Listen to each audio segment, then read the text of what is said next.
아이가 학교 이야기를 하다가 갑자기 조용해집니다. 정답을 아는데도 손을 못 들고 친구가 쳐다보는 것 같으면 하려던 말을 멈추기도 합니다. 밤에 누워서도 내일 만날 친구 걱정을 합니다. 엄마, 내가 말했는데 애들이 이상하게 보면 어떡해요? 발표하다 틀려서 친구들이 웃으면 어떡하지? 나 그냥 안 하면 안 돼요? 이 얘기를 듣고 엄마는 다정하게 말합니다. 야, 괜찮아. 친구들이 그렇게 안 봐. 너만 너무 걱정하는 거야. 피하지 말고 너가 하고 싶은 말을 그냥 해봐. 그런데 아이 표정은 풀리지 않습니다. 오히려 더 묻고 더 확인하고 어느 순간부터는 걱정을 혼자 안고 있으려 합니다. 반복해서 이러니까 엄마 마음도 조용히 흔들리기 시작합니다. 내가 뭘 잘못했나? 이러다 계속 눈치 보는 아이가 되면 어떡하지? 친구 관계에서 자꾸 뒤로 밀리면 어떡하지? 그런데 여기서 중요한 건 엄마가 더 좋은 말을 못해서가 아닙니다. 순서가 조금 달랐던 겁니다. 불안한 아이에게는 괜찮아 보다 먼저 해야 하는 대화가 있습니다. 아이의 걱정을 대신 없애주는 말이 아니라 아이가 자기 마음을 붙잡게 만드는 말입니다. 오늘은 친구 관계에서 쉽게 불안해지는 아이에게 엄마가 어떤 순서로 말을 해야 아이가 스스로 진정하는 힘을 갖게 되는지 말씀드릴게요. 불안한 아이가 못할 것 같아요 라고 말할 때 엄마는 자연스럽게 아이의 행동을 보게 되죠. 발표를 피하기도 하고요. 친구 앞에서 말을 흐리고 학교 이야기를 하다가 표정이 굳는 모습이 먼저 보이기 때문입니다.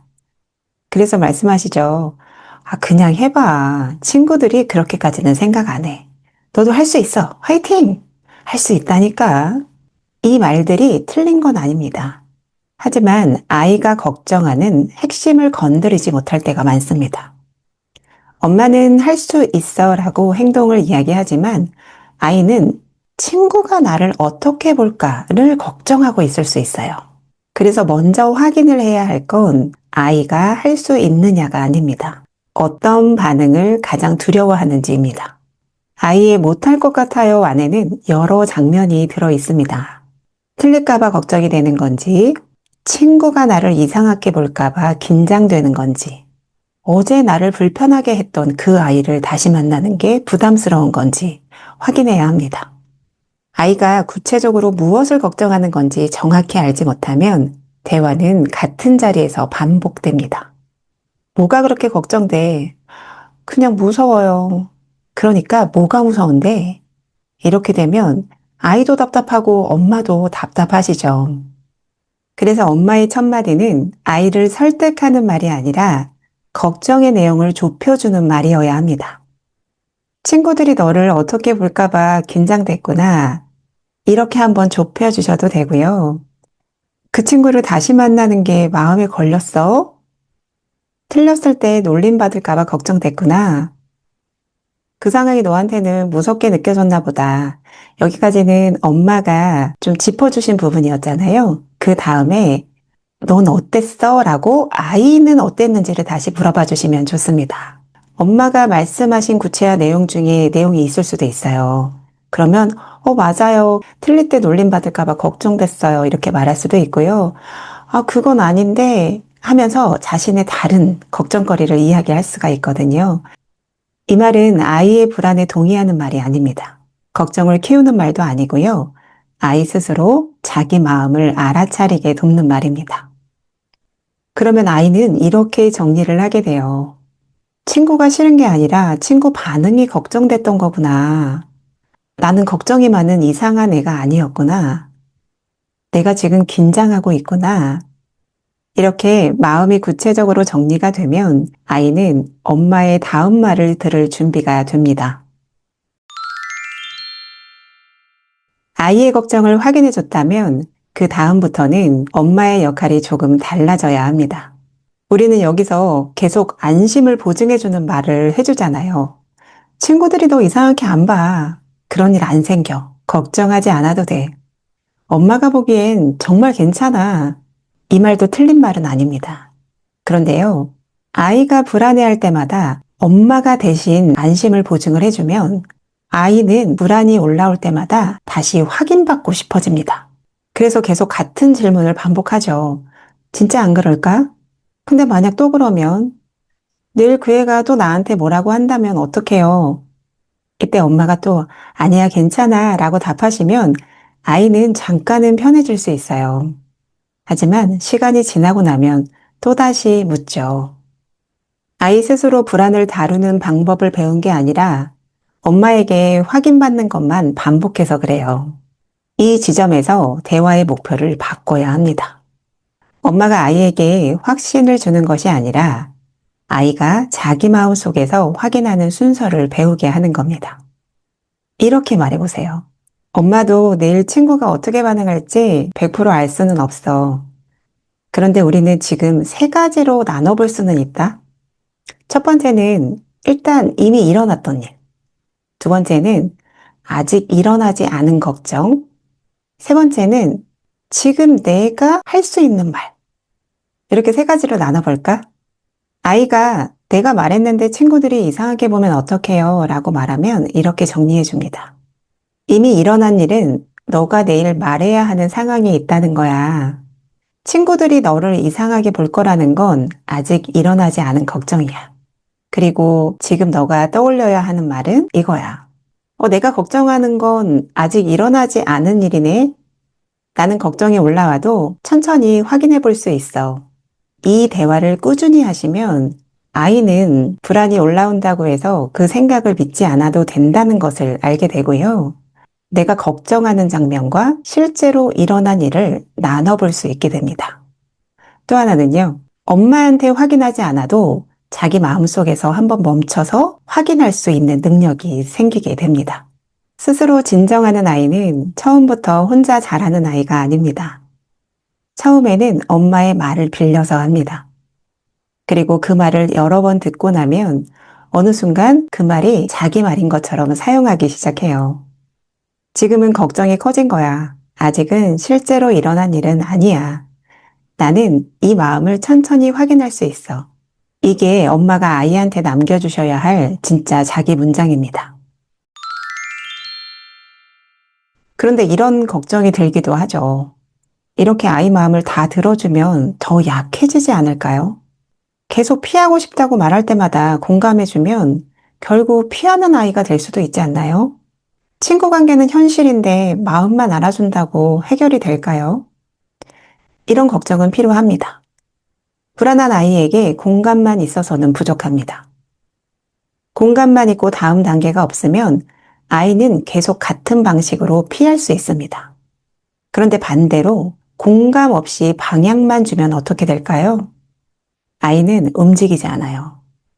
오히려 엄마한테 말해봤자 나를 계속 고치려고만 하는구나 하면서 마음을 숨길 수도 있어요.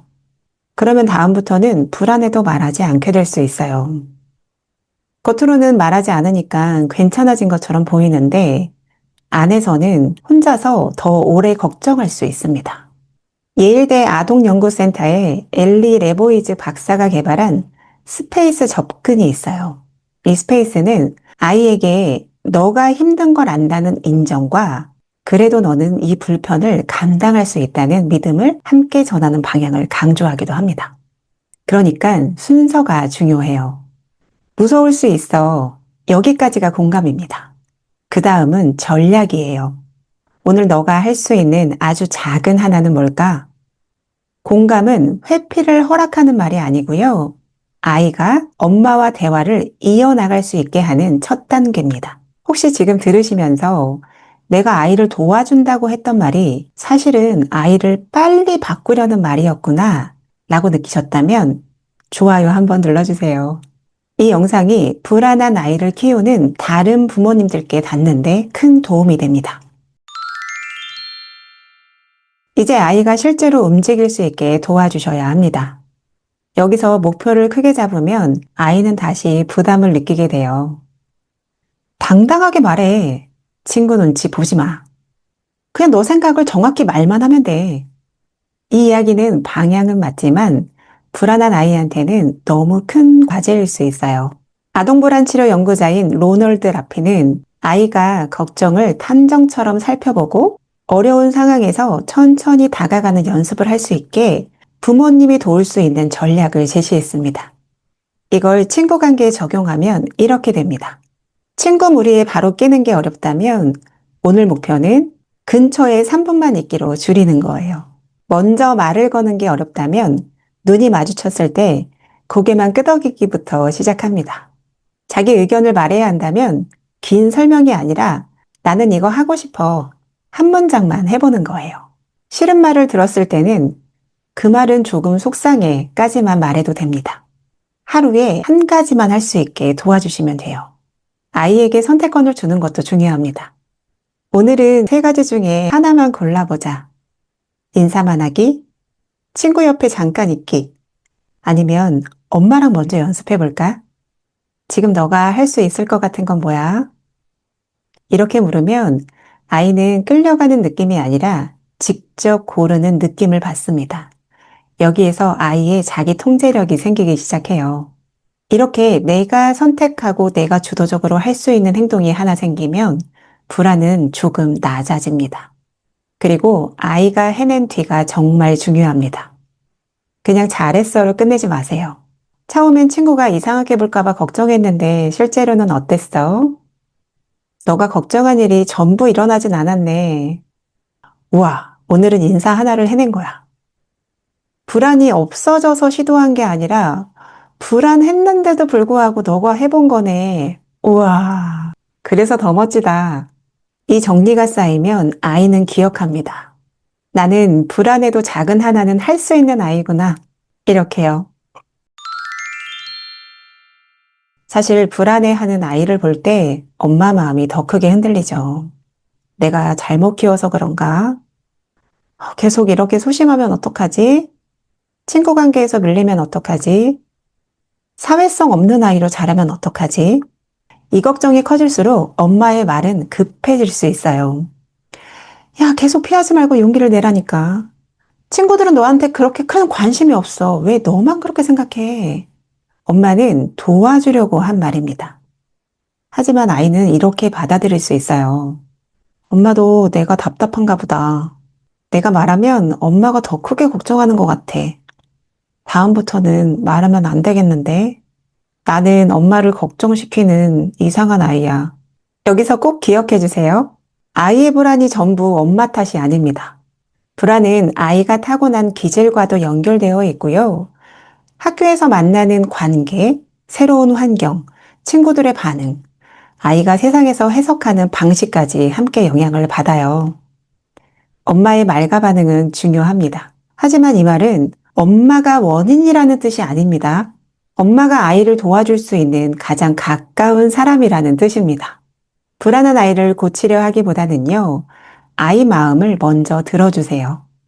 아이한테 없는 것을 억지로 갖게 하려 하지 마시고요. 아이가 이미 가진 것을 잘 조절해서 쓰게 도와주시면 됩니다. 불안한 아이는 섣불리 덤비지 않습니다.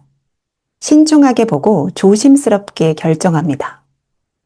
이 불안을 잘 다루고 나면 나중에는 실수가 적고 깊이 생각하는 강점이 될 수 있습니다. 아이가 내가 말했는데 애들이 이상하게 보면 어떡해요? 라고 말할 때 이렇게 물어봐 주세요. 아이들이 이상하게 본다는 게 어떤 건지 조금 자세히 말해줄래? 그 장면이 제일 걱정됐구나. 엄마한테 너 고민을 말해줘서 고마워. 아이가 엄마한테 말을 할 수 있어야 엄마도 도울 수 있습니다. 오늘 내용의 핵심은 세 가지입니다.